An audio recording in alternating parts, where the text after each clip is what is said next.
Welcome back. You know we love to deep dive into all sorts of things, and today it's all about a plant you might be interested in adding to your garden. Ooh, interesting. I'm all ears. Let's hear it. So it's called the Egyptian starcluster. No, that's a cool name.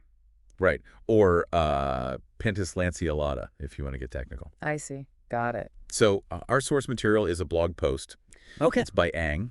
Hmm. He's a software engineer, and he writes about all kinds of things on his site. Sounds interesting. Yeah, it is. The site is kionmeng.org. Oh, I'll have to check that out. Yeah, that's a fun one. And this post is called Notes on Gardening, Part 390. Pentas lanceolata, the star-shaped flower. Wow, 390. He must really love gardening. He does, yeah.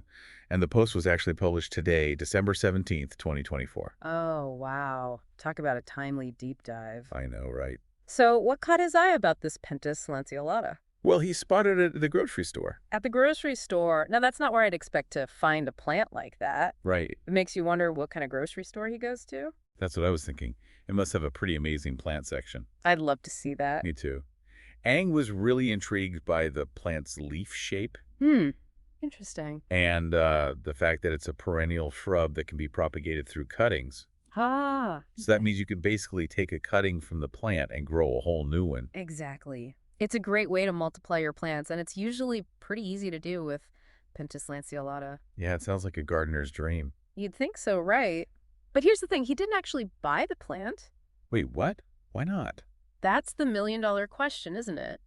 For a gardener, the prospect of a perennial that's easy to propagate is usually pretty tempting. Yeah, low maintenance and you get more plants. Exactly. So there must have been a reason why he hesitated. That's what's so intriguing about this. He does mention an inexplicable reason.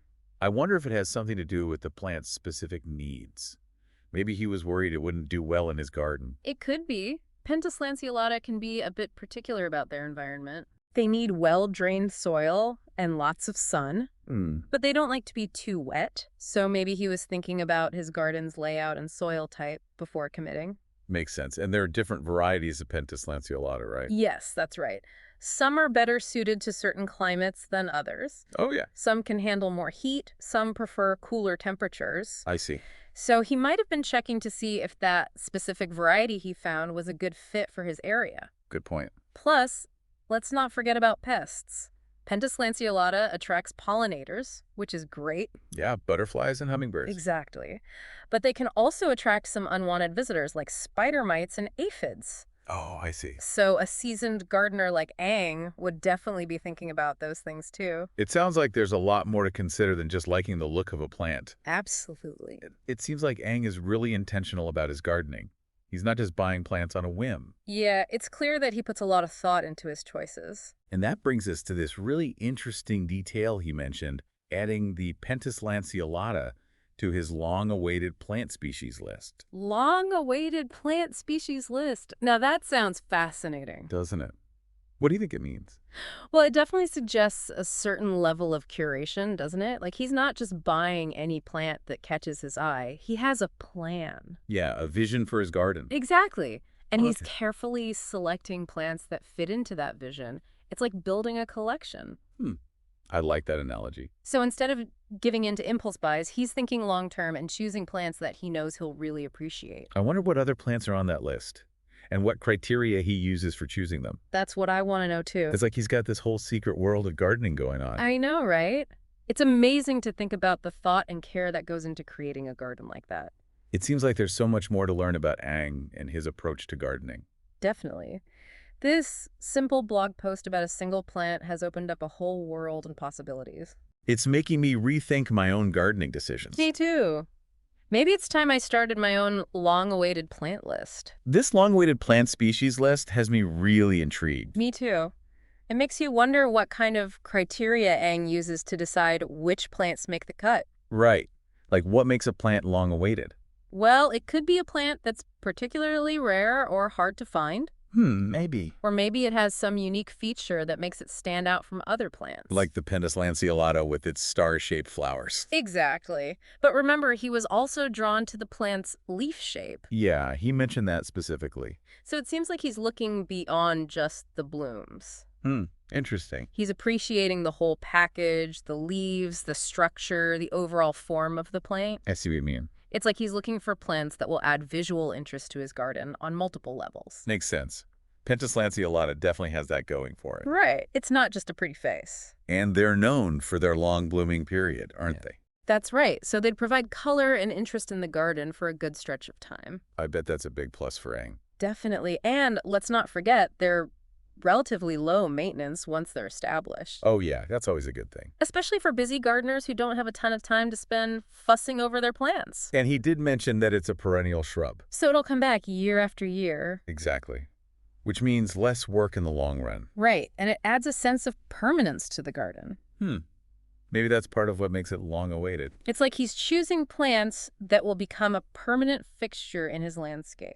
And provide enjoyment for years to come. I think you're onto something there. It's like he's curating his own little ecosystem. Exactly. And remember, Pentas lanceolata attract pollinators? Yeah, butterflies and hummingbirds. So he's not just thinking about his own enjoyment, but also about supporting the local ecosystem. It's like his garden is a haven for wildlife. Right. And he seems to be very conscious of his impact on the environment.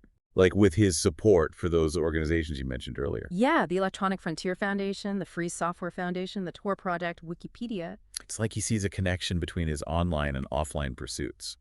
Interesting thought. Like his values are reflected in everything he does. And his gardening is just one expression of that. Makes sense. I'm starting to see a bigger picture here. Me too.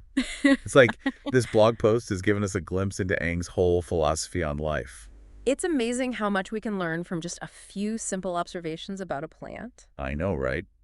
This deep dive has really opened my eyes to a whole new way of thinking about gardening. Me too. It's inspiring me to be more intentional about my own plant choices. It's amazing how much we can learn from just one person's experience with a plant. I know, right? And it makes you think about your own approach to gardening. Definitely. So let's say you're at the grocery store and you see this Pentas lanceolata.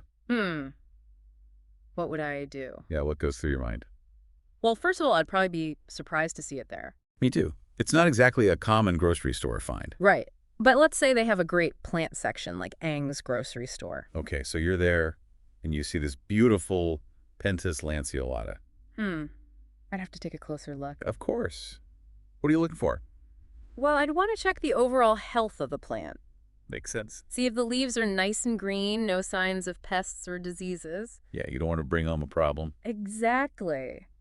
Then I think about where I'd put it in my garden. Placement is key. It is. Does it get enough sun?